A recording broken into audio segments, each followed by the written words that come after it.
Estaba platicando con mi hermana sobre un comunicado, no, ¿cómo les diré? Una fotografía que encontré en el Facebook, que ya saben que en el Facebook siempre encontramos de todo.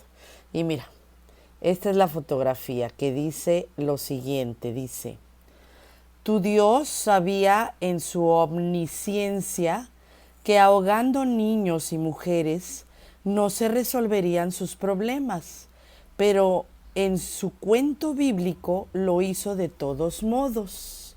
Eso es lo que dice esta fotografía que encontré en el Facebook. Y entonces se la compartí a mi hermana. Y le dije, ¿tú crees? ¿Tú qué opinas sobre esta fotografía y qué le dirías a la persona que la escribió? Y entonces ella me contestó que prácticamente Dios en aquel entonces destruyó a esa generación malvada que estaba destruyendo a la misma humanidad y que desafortunadamente eh, había gente tan mala que había hecho de la tierra un infierno. Y era como una especie de limpia lo que hizo Dios en aquel entonces. Sin embargo, ahora ya tenemos el nuevo comunicado por medio del señor Jackson, ¿verdad? Que dice que Jeffrey Jackson dice que ya no se sabe si en la resurrección de los muertos estas personitas que murieron en el diluvio van a tener esperanza de vida, ¿verdad? Porque Dios es tan misericordioso que ya ahora le está dando esta oportunidad a esta gente. Y entonces, pues siempre que hablo con mi hermana tengo una lucha interna porque en cierta forma hay cosas que cobran sentido, hay cosas que en esta organización el entendimiento o la luz que tienen pues va de acuerdo con la lógica y se entiende como algo, pues algo amoroso de parte del Dios y tiene una coherencia el hecho de que en aquel entonces sí había gente impía, sí había gente mala que habría que destruir y que el plan de Dios no era maquiavélico en el sentido de que él ya sabía que iba a suceder, sino que en base al libre albedrío que tenemos todos los seres humanos, podríamos escoger tanto en aquel entonces como en estos tiempos esto de te pongo enfrente de ti la muerte y la vida y tú decides por tu libre albedrío si hacer las cosas que agradan a Dios o ser destruido, ¿verdad? Eso es prácticamente un razonamiento como de un testigo de Jehová, que tiene un respaldo bíblico muy coherente. Sin embargo, el día de hoy vi un video de una señora que se llama Denise, canadiense ella, en donde habla de que su papá era siervo ministerial y lo fue durante muchísimos años allá en Vancouver.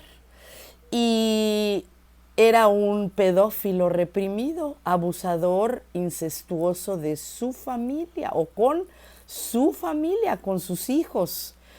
Ella fue la niña querida, deseada de papá y mamá, Denise.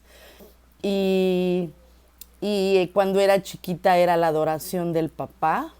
Y cuando empezó a crecer, el papá empezó a acosarla.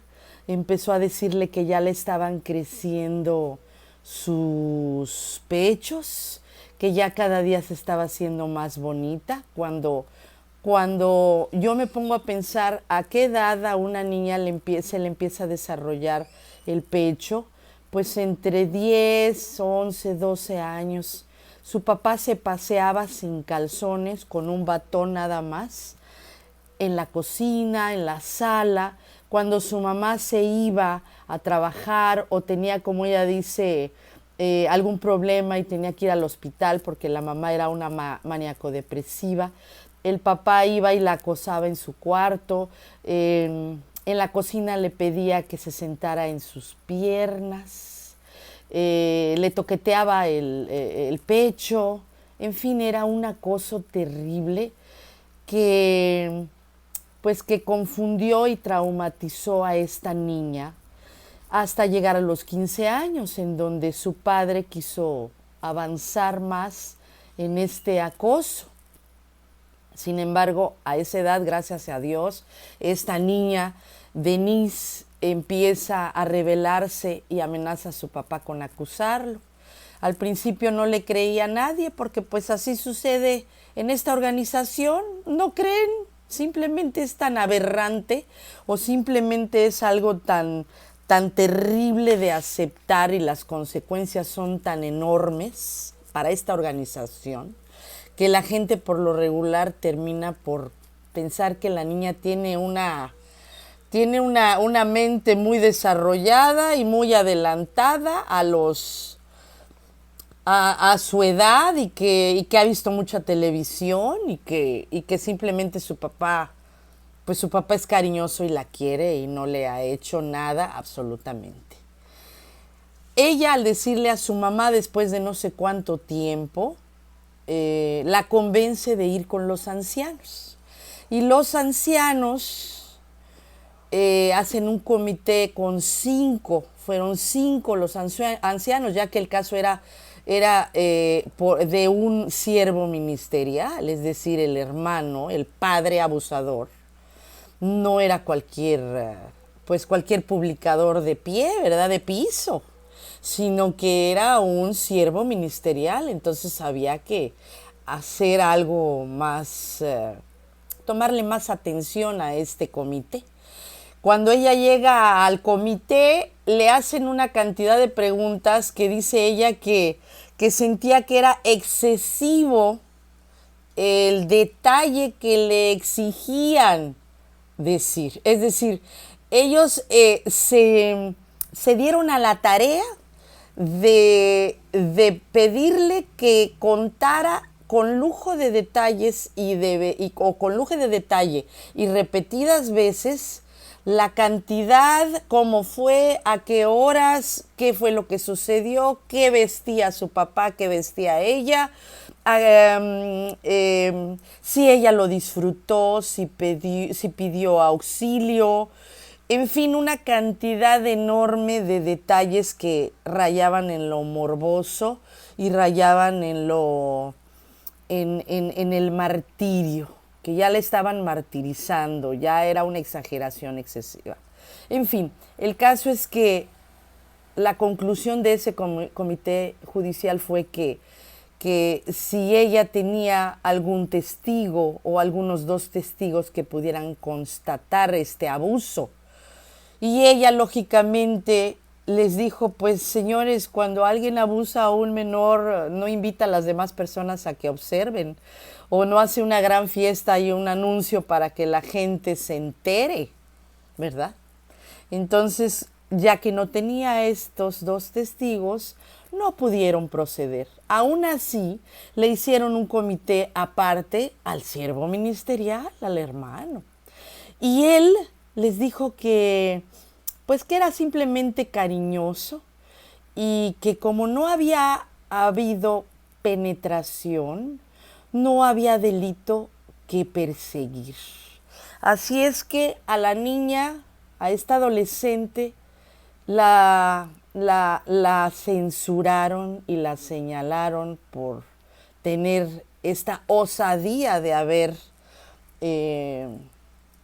pues acusado a su papá.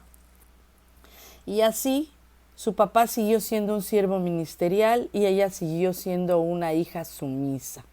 Siguieron los años pasando hasta que finalmente logró salirse de su casa, ella, y finalmente empezó a vivir una vida independiente, lejos de este cáncer, de esta organización tan terrible, que cómo puede ser posible que perdone, que encubra, que solape una situación tan terrible y tan, tan insufrible para un menor, con consecuencias en un futuro que son pues la drogadicción, la flagelación o el infligirse o lastimarse a sí mismo, cortarse, la prostitución y hasta llegar al mismo suicidio, porque lógicamente es un trauma terrible que han venido llevando y con el cual han venido viviendo. Esto es lo que a mí me impresionó y lo que me hizo pensar que esta organización puede tener una muy buena cantidad de entendimiento en la Biblia, puede tener una buena perspicacia en muchos lugares de la Biblia, en muchas partes de las profecías, de las cosas que no cualquiera puede entender dentro de la Biblia o en la Biblia. Pero sin embargo, pues en la vida diaria son una basura y como repito, son un cáncer, son una cloaca tapada en donde existe cualquier cantidad de inmundicia y que seguirá existiendo. Así es que por favor cuiden a sus hijos, cuiden a sus hijas. Si alguna vez ustedes como amiguitos, como papás de niños que son amiguitos de niños que están actuando raro, que están dando luces o están mostrando focos de alarma, focos rojos de alarma, porque uno como padre o como madre se da cuenta de ciertos comportamientos raros o ciertos comportamientos que pueden reflejar en un niño, aunque no sea tu hijo, un comportamiento de abuso en su casa, de abuso incestuoso. No se esperen, hagan una llamada anónima a las organizaciones o a los departamentos legales correspondientes de gobierno. Si no se quieren involucrar directamente con este tipo de personas, simplemente hablen anónimamente, den direcciones, den detalles para que llegue un equipo de personas profesionales que puedan defender a estos niños, que puedan hacer una investigación, ahora sí que una visita, pero no de pastoreo, sino una visita para revisar en qué condiciones están tanto los niños abusados como los adultos abusados, porque también existen adultos abusados. Y eso va a ser mi siguiente bloque para no hacer tan largo. ¿Usted qué opina?